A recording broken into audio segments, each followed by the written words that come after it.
Lakewood means rewind, a gunshot means forward. You requested it, so we rewind.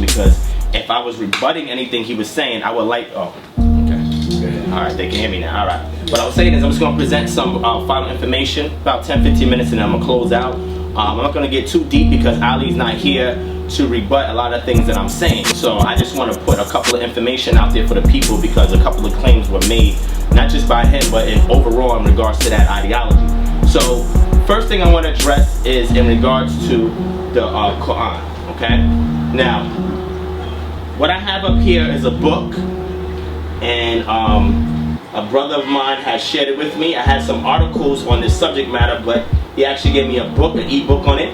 It's called Judaism and the Quran, okay? And the reason why this book is very important, right? I'm going to show you all the rest of this. Oh, all right. It's called Judaism and the Quran, Biblical and Talmudic Backgrounds of the Quran and its Commentaries, by Abraham I. Koch. Now, why is that important? Because when you look at the Quran, it is well known that a lot of the things that are in the Quran actually comes from Judaism. More so the Talmud, which consists of the Gemara and the Mishnah. And the reason why this is important is because you'll see it in this book and several books on the subject matter, a lot of the influence on the Quranic teachings that come strictly out of Judaism. Okay, so I wanted to bring that point up for the audience that may not be aware of that. You can go ahead and grab this ebook if you like, or if not, you could just Google it for yourself or go to Schaumburg Library or any library and do research on this subject matter, and you will see the eerily startling similarities between the Mishnah and the Gemara, which make up the Talmud, and the Quran. Remember, the Mishnah and the Gemara, the Talmud, was codified from about 180 to about 220 AD. And this was almost 400 years before the Quran came on the scene. So you got to see where this influence is coming from, where the people that's penning the script, where they're getting their information from when they compile it as a whole and present it back to the masses. So that's the first thing I wanted to address, right? So I'm going to get rid of this. Alright. Now the next thing I want to address is the manuscript evidence in regards to the Quran. What I wanted my brother Ali Muhammad to do is not give me epigraphy, which is fine. I wanted him to give me codexes and manuscripts. I wanted him to give me codexes and manuscripts of the Quran and show me that it predates the manuscripts that have eventually made up what we call today the Bible. Now, he made it very clear when he said that during the Middle Ages, a compiling took effect in regards to which books was included and how it was represented back to the people, represented to the people, and that's fine. I'm not taking that away from him because he actually agrees with me when he talks about these manuscripts that I had mentioned. Because he says, yeah, these manuscripts were floating around. He even said the word scriptures earlier, and you'll see when he mentioned that, he talks about the scriptures, and I asked him, well, what scripture are you talking about? He says, well, the ones that eventually became corrupt, which is very, very important. This is why textual criticism is very, very important. This is why I do textual criticism, by looking at all the text types of what can be called the Bible or the different manuscripts, and being able to do deductive analysis to try to discern what the original autographs have said. But you have to look at the full sum of the evidence or of the manuscripts themselves to be able to determine that. Now, when you deal with people who deal with the Quran, you got to understand that a lot of the Quran that we have today, and this is why Ali says that Abd al-Malik was Muhammad, because a lot of the Qurans that's in existence are written in a Kufic script, and we know that at least the scripts. When you deal with anybody that deals with the Quranic manuscripts, I was asking them to show me a Quranic manuscript that predates the manuscripts that I listed earlier, you know, off the dome, that he would have to address. You understand what I'm saying? And that's why we came to the common consensus. He says, well, when I say Bible, I'm talking about anything that was compiled during the Middle Ages. I'm not talking about any of the manuscripts that predated the Middle Ages. And if he says that, that's safe, that's cool, and I'll roll with that, no problem, right? But when we look at the Quran, and again, we don't have any Ma'il and we don't have any Mashq, okay? And the ones that we do, it dates almost 160 years after Muhammad came on the scene. And one of them is in the British Museum, okay? That's actually written in what's called the Ma'il script, but that's dated to about 790 AD or CE, however you want to date it. Now, what Ali Muhammad was stating was that Abd al-Malik is the Muhammad that is written about in the text itself. But what I'm presenting right here is a Quran, okay, that we have that predates Abd al-Malik. It comes before he became the caliphate. So the question would be, if he is Muhammad, how do we have a manuscript that predates him being the caliph? Something needs to be addressed on that. Now, I'm going to show you this, and I'm going to read this to you, and I'm going to give you all a date too, because I have a date here too. Let me go ahead and get this, and I'm going to get it for context. So I want you guys to remember. Alright, so what we got to understand, we have to look at timelines, right? So the date that we have for Marwan, who he calls, was called Abd al-Malik, when he came on the scene, this was after 680 AD. Now the reason why I'm telling y'all this is because I'm about to show you this manuscript, and we're going to see the dating on this manuscript via paleography and carbon dating to try and ascertain when this manuscript was created. And I'm going to show you this, right? So going back here to this manuscript, we're going to read. This is the article that I got, right? It says, a copy of the newly discovered MAVI 165 Koranic script, which may be the oldest copy of the Quran in the world. Washington, November 19, 2014. Researchers from the Project Koranica at the University Library in Tübingen, in Germany, have discovered a copy of the Quran that may be the oldest in the world, dating to within 20 to 40 years of the death of Islam's prophet Muhammad. The copy of the Quran, dubbed MAVI 165 by scientists, appears in the famous Kufic script, which is very important because this is one of the Uthman revisions that was created, popularized by Imam Ali ibn Abu Talib, who moved the center of the Islamic government to Kufa and after being elected as Caliph in 656 AD. Because what Ali did was that he moved the Umayyad Caliphate towards Kufa, which at the time was being controlled by the Sassanid Empire, right? The manuscript, with a 95.4% statistical probability, can be dated to the period between 649 and 675 BCE, according to the Medieval Histories magazine. Why is that important? Because this time period was before Abd al-Malik became the caliphate. So now, this document here has to be addressed. And that's not the only one. Let me give you another document. What I didn't do was create a PowerPoint because I didn't think we was going to do PowerPoints, but it's fine. I'm gonna get another manuscript for y'all. Okay, this is called the Sana'a manuscript, right? And I had to pull this up real quick. And you can also see it in the Britannica's encyclopedia as well. A lot of people, they make a big fuss with Wikipedia, but a lot of other people, they use Wikipedia. I had to do it real quick because I don't have a PowerPoint. But I pulled up Wikipedia so you guys can go back and research it yourselves. It says the Sana'a's Palimpsest, and again, the source is at the bottom if y'all want it. Dubbed Sana'a is one of the oldest Quranic manuscripts in existence. It was found along with many other Quranic and non-Quranic fragments in Yemen in 1972 during restoration of the Great Mosque of Sana'a. The manuscript is written on parchment, not papyri, and comprises 2 layers of text. This is important. The upper text conforms to the standard Uthmanic Quran, whereas the lower text contains many variants to the standard text. This is important because when you do textual criticism to all of these Qurans, you'll see that there's variants there. Because we're being told by some in the Islamic community, not all, that this is a perfect book that was handed down to Muhammad. But when we look at the manuscript evidence, there's a lot of variants. And this is very important why Uthman decided to call a council and standardize the canon, because it was causing division within his armies, where they wanted to know, how did Muhammad pray? And they had questions because they had memorized it, and a lot of the soldiers that memorized it were being killed off. So he wanted to preserve it as close as he can to those who were close to Muhammad. This is very important. Let's read the rest of it. It says, an edition of the lower text was published in 2012. A radiocarbon analysis has dated the parchment containing the lower text to before 671 AD with a 99% accuracy. I have 2 documents here that are showcasing that these manuscripts was written before Abd al-Malik became the ruling caliphate of the Umayyad Empire. They have to address these manuscripts. This is very important.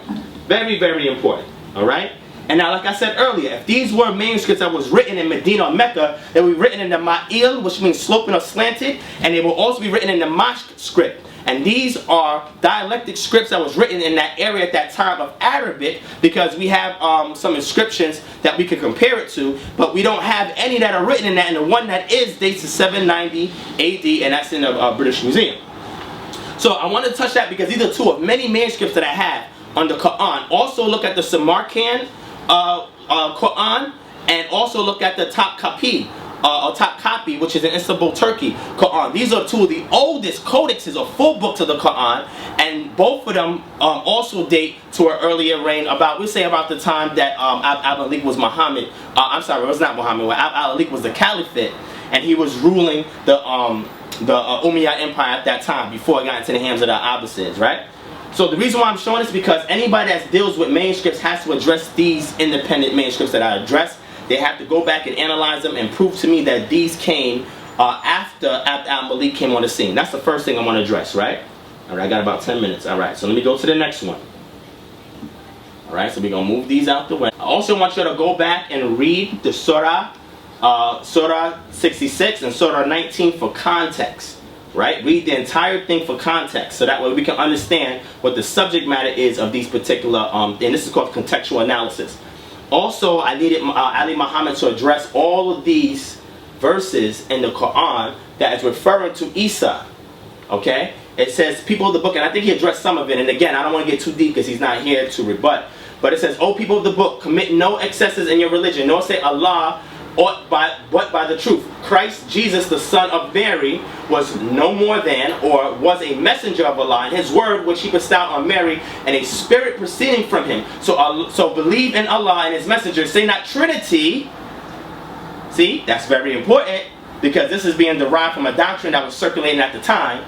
Okay? Desist. It would be better for you, for Allah is one Allah, glory be to him, which comes from the Shema of the Israelites. When they say one Allah or Echad in the Hebrew, glory be to him, for exalted is he above having a son. To him belong all things in heaven. Christ disdaineth, Surah 4:172, Christ disdaineth nor to serve and worship Allah.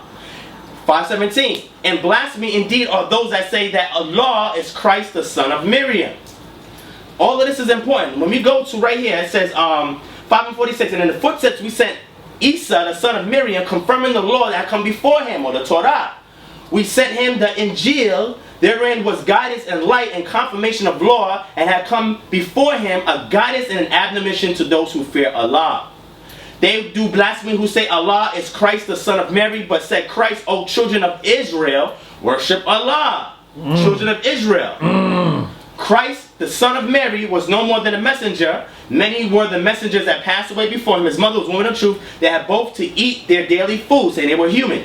Curses were pronounced on those among the children of Israel who rejected faith by the tongue of David and of Isa, the son of Miriam, because they disobeyed and persisted in excesses. You gotta ask a person, what is the precepts of what this is talking about in the Quran? This is Surah 4 and Surah 5. If it's not talking about a person called Yahushua or Yahushua, then who is it referring to? Very important. It says here, 5:11 and 12, it says, behold, the disciples said, O Isa, the son of Miriam, can the Lord send down to us a table set with veins, that's not in there, from heaven? Said Isa, fear Allah if you have faith.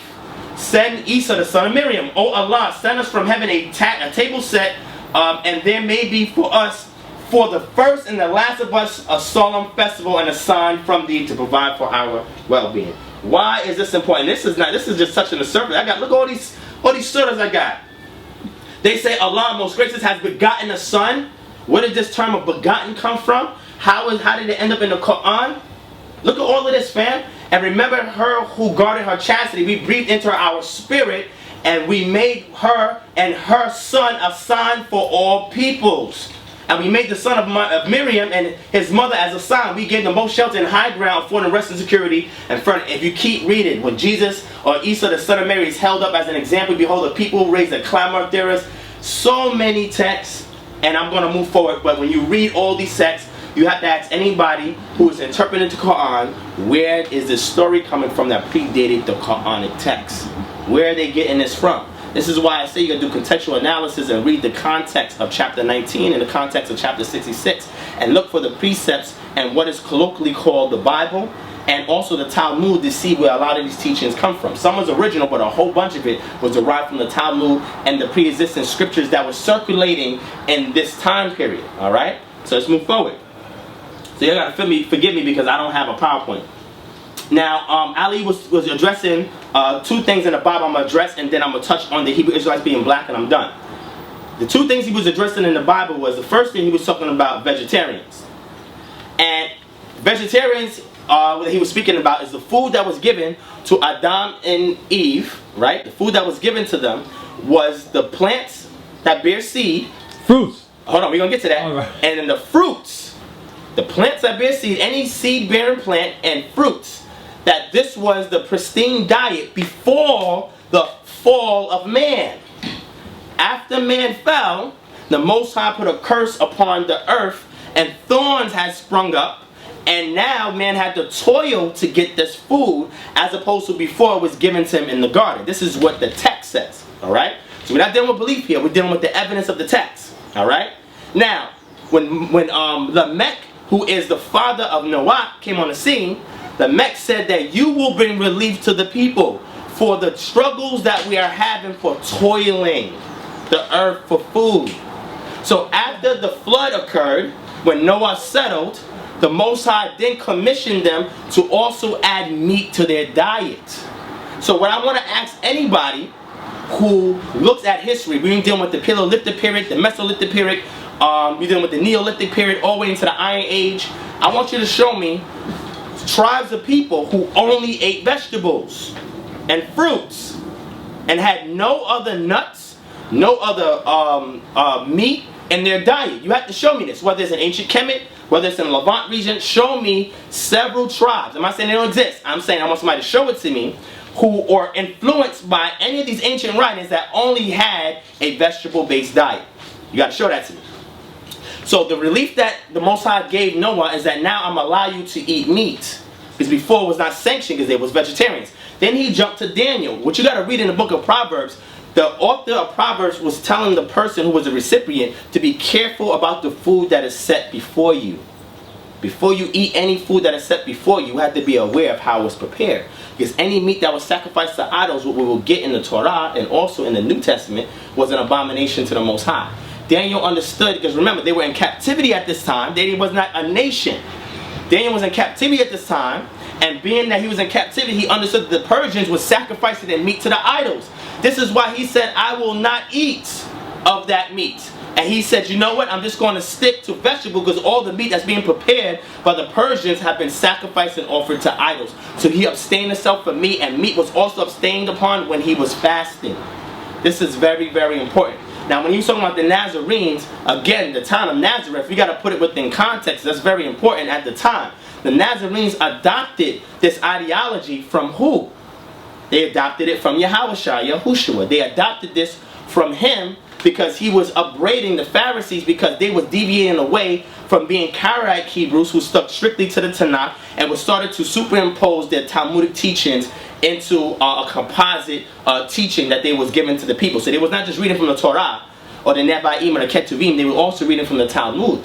And this is what he was upbraiding. Whether or not the Talmud was good for the people or not is irrelevant. He was upbraiding this. And after he passed, the Nazarenes and the Ebionites, which would be one and the same person, they started to follow him. But before they came on the scene and became prominent, you had the Essenes. Study the Essenes. Because the things that the Ebionites and Nazarenes, were being persecuted for, the Essenes separated themselves from the Pharisees and created what we have today, which is the Dead Sea Scrolls, while the production and use of the Pentateuch and the Hebrew Bible was still being used in the area of Jerusalem. And it was near the Koran caves. Very, very important because they kept themselves away from the corruption of the Pharisees. Alright?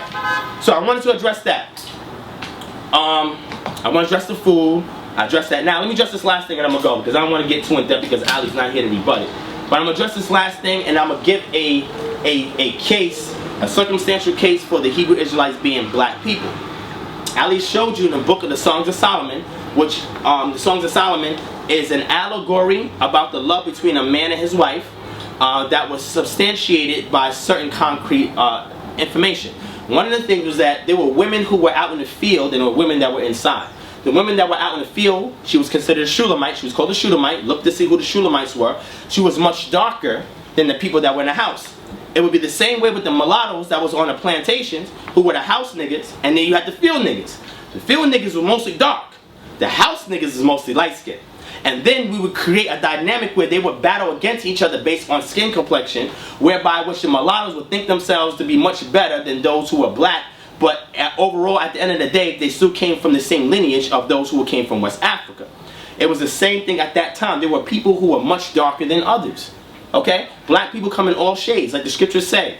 The Most High is going to make us as a speckled bird. There's going to be different shades of all the people of Israel. Just like there's different shades of people who are in Africa. You have different shades of people. This is very, very important. So when he gives you that scripture, okay, the terms Naveh and Shachar, we got to look at these words. Okay? These words means that I am black, Shachar, which means dark in the black, and Naveh means beautiful. So comely can mean beautiful, it can be desirable. This is what it's saying. And ba is the syntax there, which means and. So this is very important when you read the text and you read the entire thing, because if it was banging on black people, then why was Solomon courting this woman? If the authors was trying to say that black people are ugly and blah, blah, blah, then why was Solomon choosing her above all the other women? Are y'all following me? This is why you got to read the context. Read the entire book of Song of Solomon, and you'll get the entire context of what's going on. She was well designed by Solomon more so than the other light-skinned women. This is very important.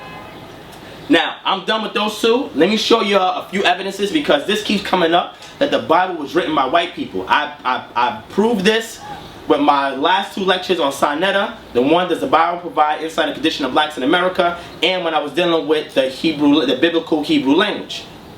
I want to ask you, brother, so light skin versus dark skin been going on for years and years like that? Huh?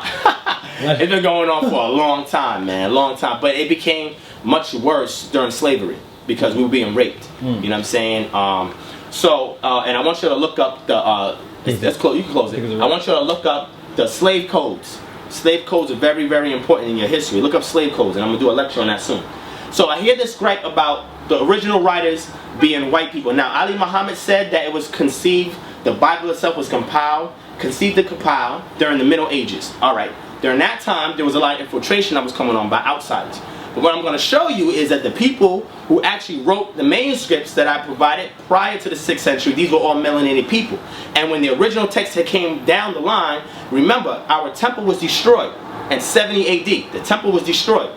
In that temple was the book of the law, or the Torah.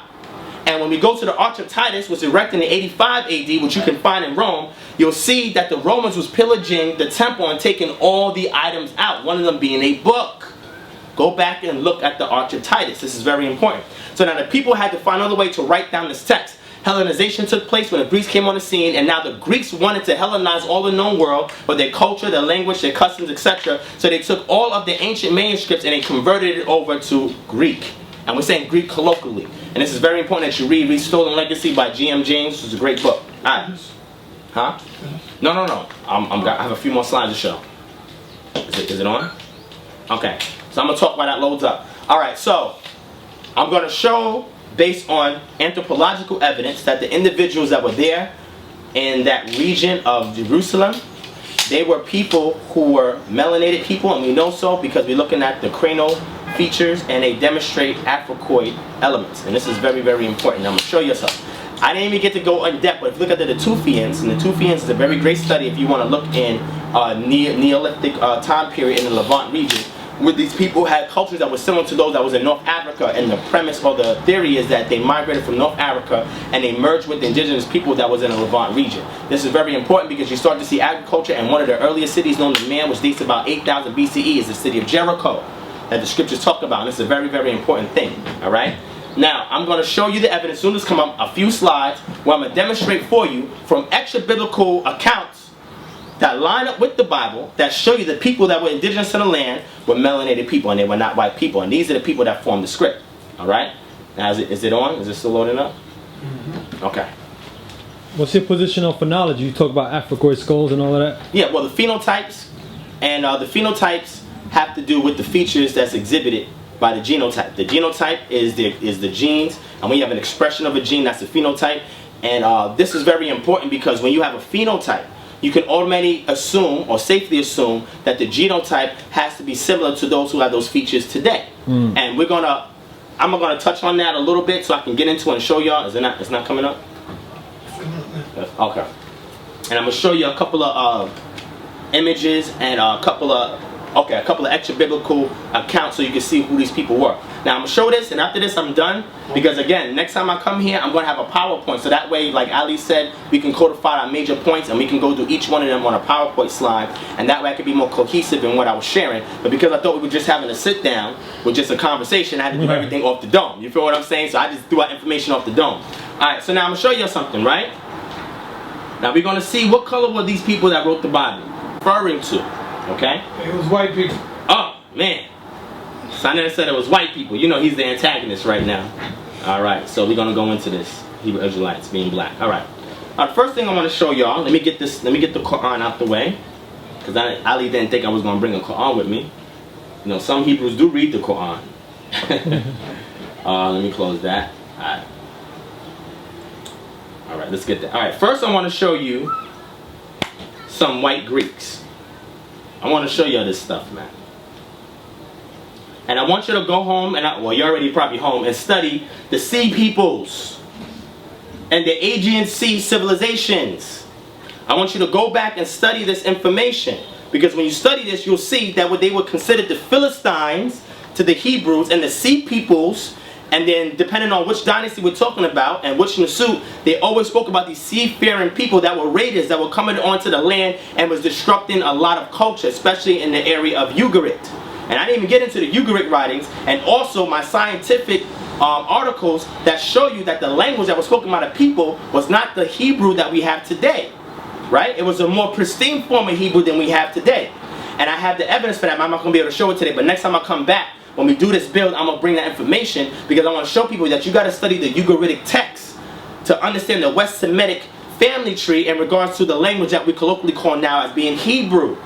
Because you have the Proto-Semitic that merged with this cuneiform text and created or became the breeding ground for the Hebrew that we have today, which is important. Now, what you're seeing here is a figure, right, which is a sculpture of the Aegean people that was about 2,000, 2,500 BCE. This does not look like any black features at all. Alright? We're going to get another one. Matter of fact, let me move. Here's some more.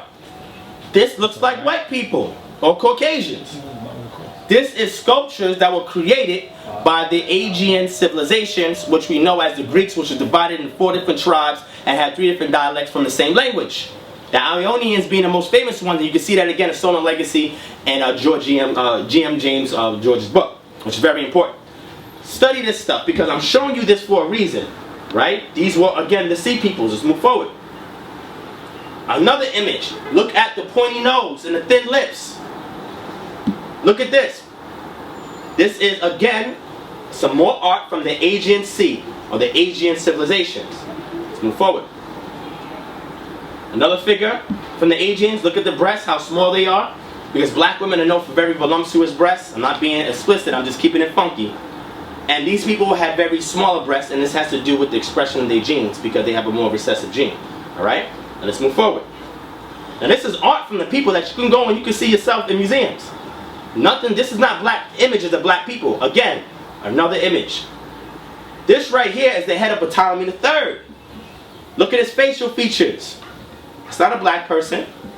Is that a black person? I don't know. Is that a black person? Ptolemy I? I don't know. That don't look like no black person. Look at the sunken chin. I mean the protruding chin with the sunken lips. Look at the pointy nose. That's not a black person. Is this a black person to you? Hell no. And if you look at the rest of this image, which I did not want to show, your man had a very small penis. No homo. Oh man. And the reason why I'm saying is because when you look at African art of sculptures, the men were very well endowed. Pause, no homo. And I'm saying this for a reason because they were accurately depicting what their people were that made them different. Again, this gave us the well-endowed phenotype that we as black men have today. Right? Oh man, I did have it here. Oh man, let's past that. Alright. Now I want to show you something. I want to show you that the scriptures identify the Greeks or the Aegean civilization as the tribe of Yavan that came from Japheth.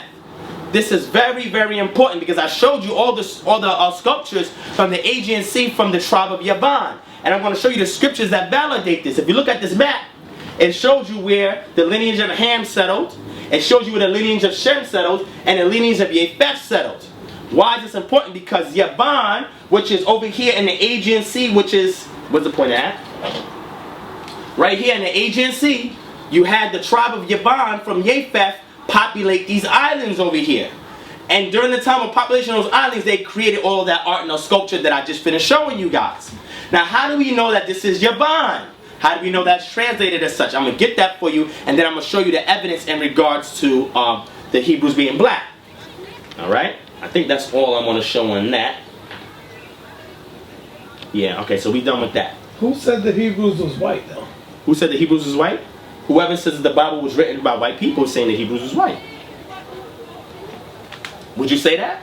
If you said that the Bible was written by... I heard nobody say the Hebrews was white. Listen to what I'm saying. If you said the Bible was written by a white man, and I'm showing you the manuscripts that came about before the white people, or who we call white people, codified it in the Middle Ages, like Dr. Ali Muhammad says, the people who wrote the scripts prior to them were melanated people, and I'm going to demonstrate that. And even the incidents in the scriptures themselves that deal with history, because the scriptures have legends in there, it has myths in there, and it has history in there, and some allegory. The historical accounts line up with extra biblical evidence of the same accounts, referring to people of melanation and people of color. And we're going to show that.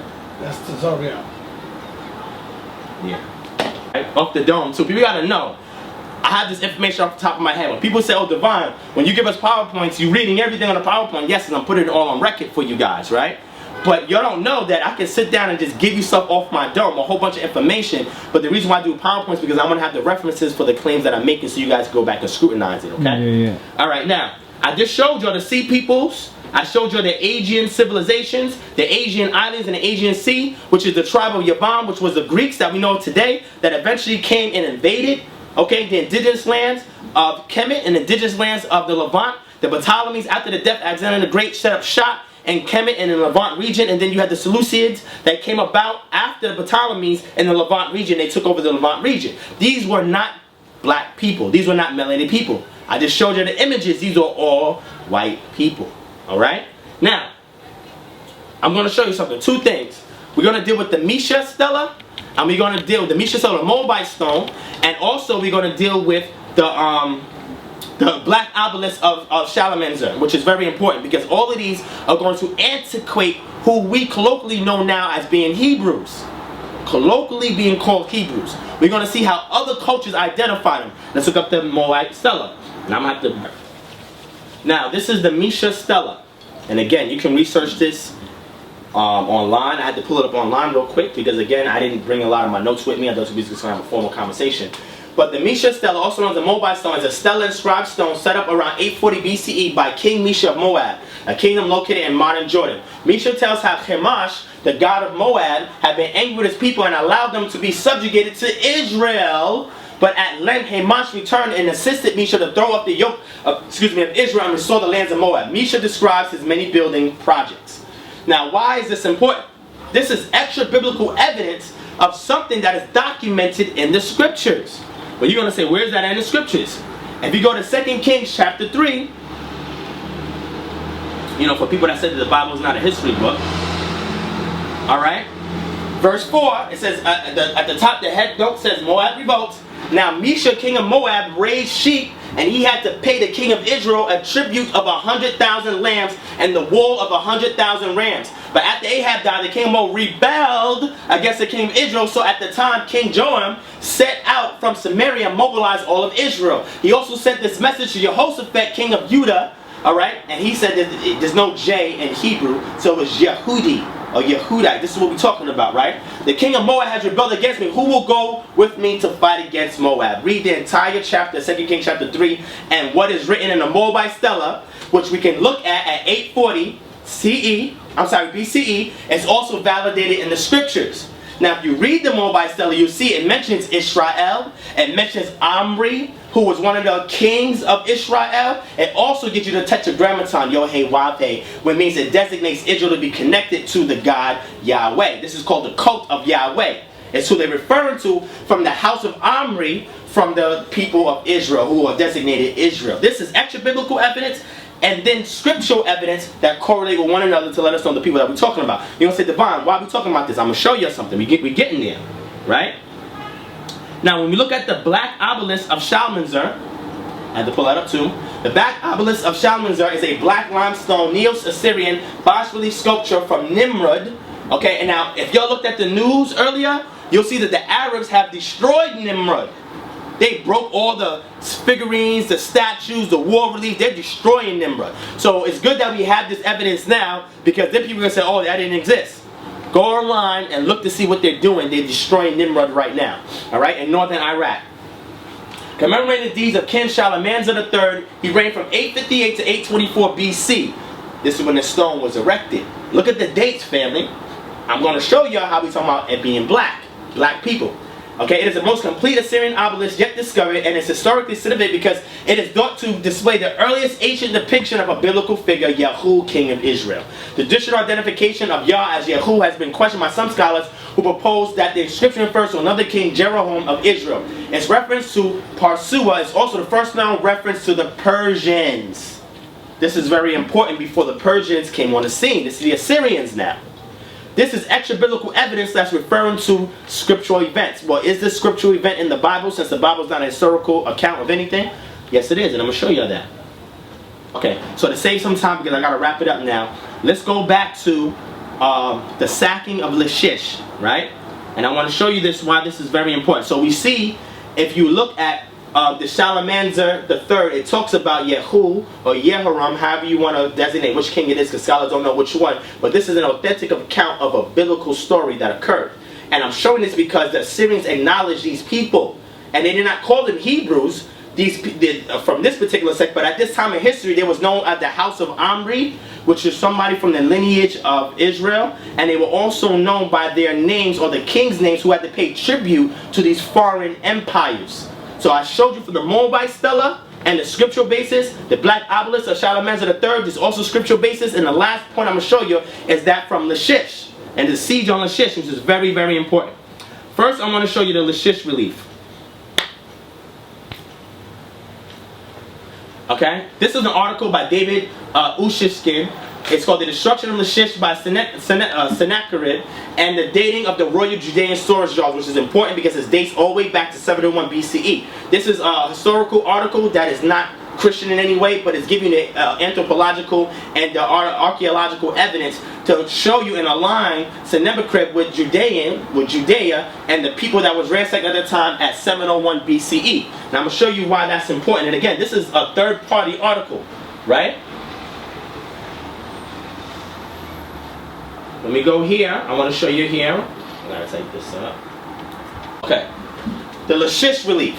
The Lachish relief is a set of Assyrian stone panels narrating the story of the Assyrian victory over Judea during the siege of Lachish in 701 BCE. Carved between 700 and 681 BCE as a decoration of the southwest palace of Sennacherib in Nineveh, the relief today is exhibited at the British Museum in London. The palace room where the relief was discovered in 1845 was fully recovered with the Lachish relief and was 12 meters wide, alright, and 5.10 meters long. Okay? This is very, very important here. It says here, the single inscription which identifies the location depicted in the reliefs reads, Sennacherib, the mighty king of the country of Assyria, sitting on the throne of judgment before, or the entrance of the city of Lachish, I give permission for its slaughter. So who are the people that he's given permission to slaughter? The Assyrians that's there in the land of Lachish, which is the second most important city next to Jerusalem. We're going to see what that is. But first, I'm going to show you these images, so you can see this relief a little better. The people in this relief, right? These are the Assyrians right here. These are the Syrians. Look at their beards. These were the Hebrews. They had curly, woolly hair, nappy hair, and their beards were nappy as well. They are making themselves distinct. Whoever's drawing this release is making these people distinct, okay, from the Syrians that are right here. So after the conquest of the giant city of Lachish, King Sennacherib sits on his throne as ruler of Lachish, stands before them, and the citizens bowed to him. They became a subjugated state or a vassal state to the Assyrian army. Now, why is this important? Because when Sennacherib sacked the city of Lachish, he killed thousands of Hebrews. You're going to say, when he killed thousands of Hebrews, he killed thousands of Hebrews. And when we look at this article here, it gives you the grisly Assyrian record of torture and death, and some of this torturing was being done to the Hebrews. And they created a mass grave, a second burial grave. That means they died someplace else, they picked the bodies up and dumped them somewhere else. I'm going somewhere with this, and I'm going to get to my climax so I can go. But take all of this stuff into account. This is by Erica Belibtro, Grisly Assyrian Record of Torture and Death. Alright? There's a reason why I'm showing you this. And 2 Chronicles chapter 32, which I actually had to get up. Alright, here we go. Alright? It says, later, when Sennacherib, king of Assyria, and all his forces was laying siege to Lachish, he sent his officers to Jerusalem with the message for Hezekiah, king of Judah, and for all the people of Judah who were there.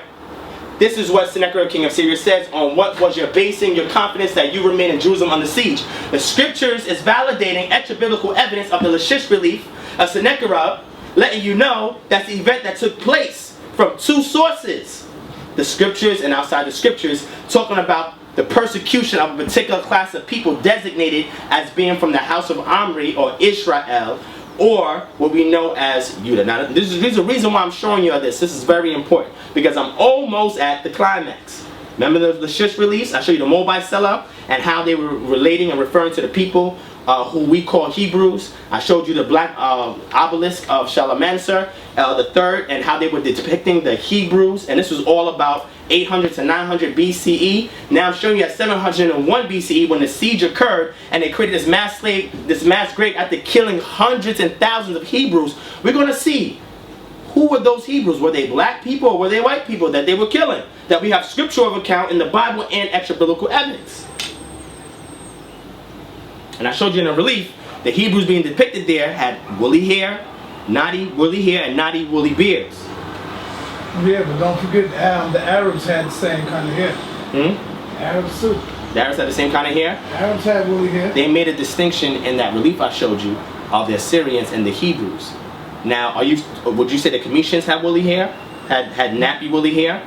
So what kind of hair did the Cometians have? The Arabs. No, I know, but I'm saying what kind of hair did the Cometians have? The Cometians. So you don't want to address that? No, I'm talking about the Arabs. Okay, but did the Cometians... I didn't say anything about the I know, but I'm bringing them up because I'm saying, well, did the Cometians have woolly hair?